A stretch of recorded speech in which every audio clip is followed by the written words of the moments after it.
Welcome to the relaunch of the Bluejay Shakeout podcast. I'm Josh Peterson, and I am so happy to welcome on to the pod today the coach of the Creighton cross country and track teams, Chris Gannon. Chris, as we get this thing going again, I appreciate you asking me to be a part of it. How are you? I'm good, Josh, man. It's been a little bit of a reprieve since we last had an episode here. But yeah, when we were talking this summer, I felt like it was a pretty awesome thing for us to just can get back going again with your affinity for doing this and love for running. I thought it was a pretty natural connection, and yeah, just excited to get together and chat running with you every few weeks. Yeah, so that's what we're going to be doing over the course of the season. We'll get together, we'll record a conversation, release it, and talk running and talk about what's going on with the program at large, and really looking forward to it. And along those lines, Coach, I wanted to talk to you as we're recording this in early September, the return of a season. I am always so interested in college sports from the summer to then the season perspective, or I guess the off season and other sports to the season, given what there are in terms of rules, what you are allowed to do. How has your approach over the years changed in terms of what you are trying to get from your athletes in the offseason as they get ready kind of on their own right before a year is going to start? Yeah, I think our sport's unique. Everybody else gets an off season. Cross country and track runners really don't. Our cross country athletes are in season from August 13th to theoretically June 15th. That's competition season, and so we really try to look at what that one gap is that they do have, and try to give them a little bit of a break. Month of June for us is pretty chill. We'll let them have a little bit of downtime, really just trying to get some basic runs in, if a long run, once a week, every other week. Not really pushing any workouts and anything, just really having them be in tune with their body and making sure they're feeling good. Get into July a little bit, start to pick up a little bit of tempo, maybe into July, a few minutes of threshold, if you will, just so that when we get back to practice, it's not a complete shock to the system. But I think our concept, our philosophy is we want them August 15th to be 100% healthy and 80% trained. And if we're at that place on August 15th, then we're set up really well for where we can be October 30th or November 15th. Mm-hmm. If we're 100% trained, where there's not much room for growth or improvement over the course of the season, and if we're 100% trained through the summer, that tax on our body, like I just mentioned, without having much downtime throughout the whole year, is pretty high. So. Yeah, I mean, we even have something we call FYJ days, which are Find Your Joy days, and we literally tell them, run and end up at the ice cream shop, or make sure you go out with some friends and have it be as slow as you need it to be, or and just try to have a little fun with it. We have that on the schedule during the summer, just once every couple weeks to, I don't care if you go play tag in the park, like, enjoy it. Like we all started this process because we loved it. And I think it's important for us, especially during the summer, to remember that. Runners love to run. How difficult is it at times, or what is it like for the athletes as you're like, hey, let's dial things back because of what you just said? Like, I want you to be at peak by X. We don't need to be there right now. It's July. That's hard. That's really hard. Even right now, like, especially some of our freshmen, I think that's a big adjustment for a freshman. A freshman comes in and, even if they trained year round, they've never been in season year round. And that's a huge adjustment as a college athlete. And so getting them to understand we don't need hero workouts. Like hero workouts are not the answer. Like what we want to be doing is we just want to be consistent. If we come in and punch the clock every day and we can get workouts and we can build day after day, that consistency is going to cash out when it matters.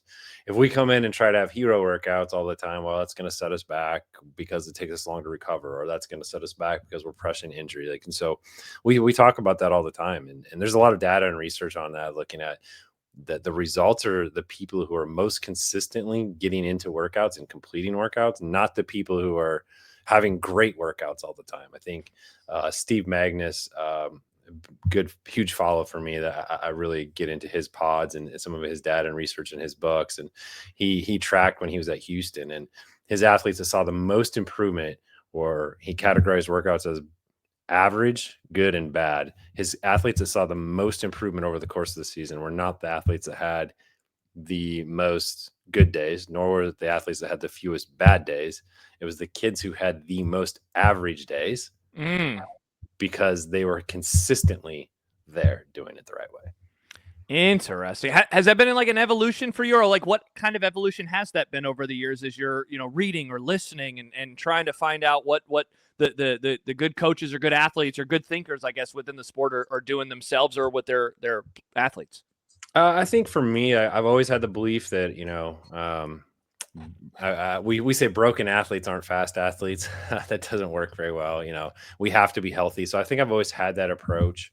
I think even how I got into coaching, which you and I have talked about before, came from an injury. So I've always had that belief that we want to be healthy. I do think that there's been a lot of growth just on my part in looking at how we, what do our easy days look like? What do our moderate days look like? And finding even more differentiation between those two, maybe. So we have days where we put speed limits in, like this is completely chill day, and then we have days where like it's an easy day but we're still getting some work done, and then we have moderate days, and then we have hard days, um, and looking at having, I would say, a little bit more differentiation between those days as opposed to them all sometimes blending a little bit. That doesn't mean that every rep of a hard day is going to the well, but that means that that hard day is, calculated that way as a hard day. I map everything out in colors. I use an Excel sheet. I'm old school. I've always done it that way. I used to probably only have 5 colors, and now I have 8 or 9 colors because we start to look at how hard this is, and it's not as simple as A, B, C, but it's A1 or B3.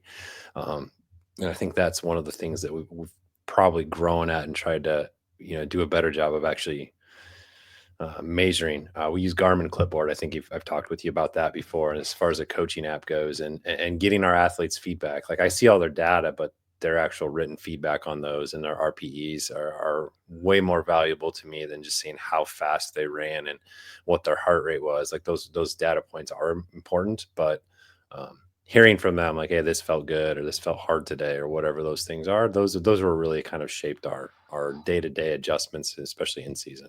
Yeah, and I wonder, Chris, like, what is it like to respond to an individual runner's maybe needs versus like the team as a whole? Like, I'm looking right now beyond my camera, and I'm looking at Running with the Buffaloes, the book about the Colorado cross country team from what, 2.5 decades ago now. And I remember that was like the first time that I'd read a book about running at that level and realizing, a football practice is like a football practice, right? Where like everyone kind of has to do the same thing. Cross country is going to be a lot different, where this runner is going to be running at this pace for a workout, but it's going to get slower or faster depending on what they're dealing with. So that's a long-winded way of asking, what is that like for you with these relationships and knowing like this person maybe needs to push a little harder, or maybe they need to pull it back a little bit more today? Yeah, even if you get into that book and you look at the number of injuries that occurred during that season for them, it's a lot. And I think that, what we've been able to learn and take away from those things, over the course of time as we learn as coaches and, exercise physiology dorks or whatever you want to call it, is understanding the individualization of workouts. So all of our athletes have paced, individualized, windows, if you will.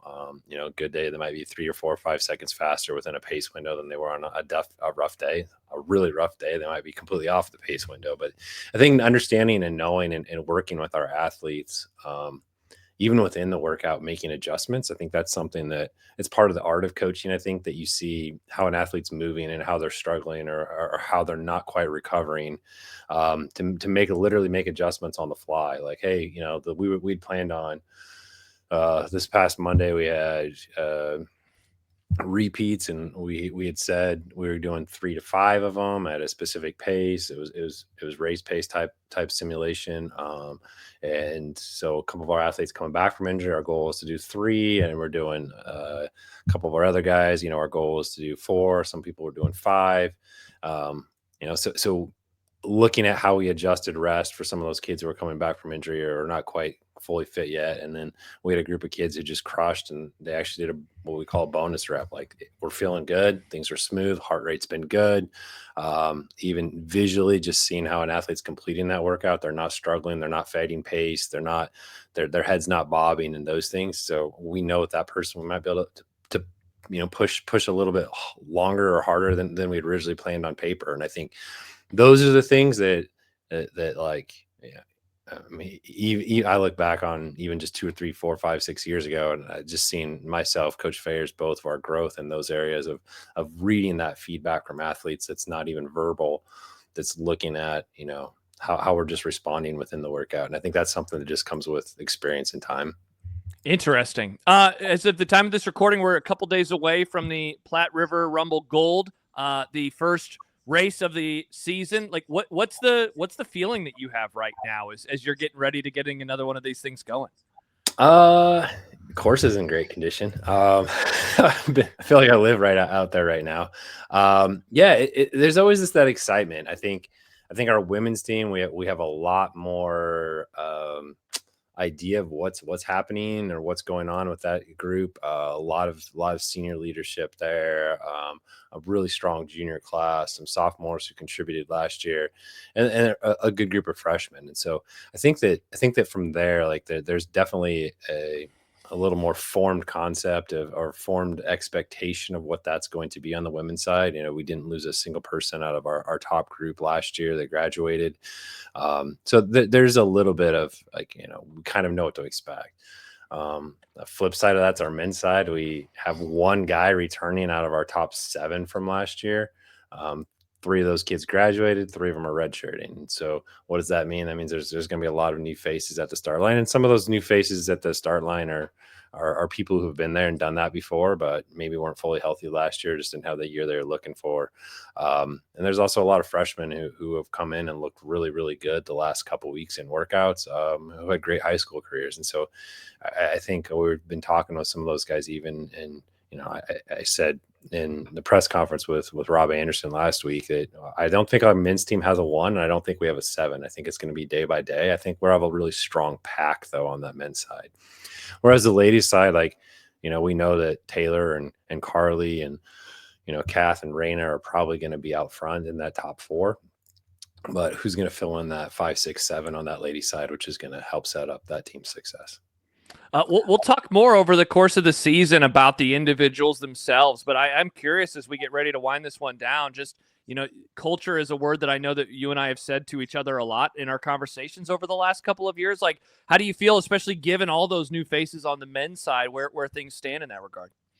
No, it's been a good group. It's Awesome. fun to come to practice every day. There's good energy.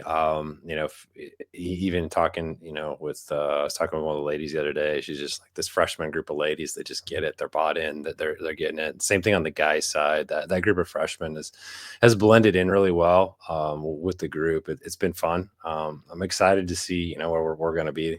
After Friday evening, and from there we always continue to talk about, like, it's just September 5th. Like, we got a long ways to go. So if it goes great, can't be too high on it. If it doesn't go well, can't be too low on it either, and just be looking towards what's ahead, towards that goal of October 31st when we host Big East for the first time ever. Yeah, should be awesome, and it should be so much fun to follow along over the course of the season. The Platte River Rumble Gold coming on Friday evening in Ashland, and you mentioned that race coming in late October. The Big East Championships coming to Ashland. I will be there. I'm really looking forward to it, and I'm looking forward, Chris, to the conversations that you and I are going to have over the next few months as this season unfolds, getting a chance to talk to each other on a more regular basis. It's going to be fun, and it's nice to have the Bluejay Shakeout pod back, and hopefully, fingers crossed, better than ever. Absolutely. I appreciate it, Josh. You have a good one. We'll talk to you soon, man. We'll talk to you soon. Thanks so much for watching the Bluejay Shakeout podcast. We'll be back in a couple of weeks.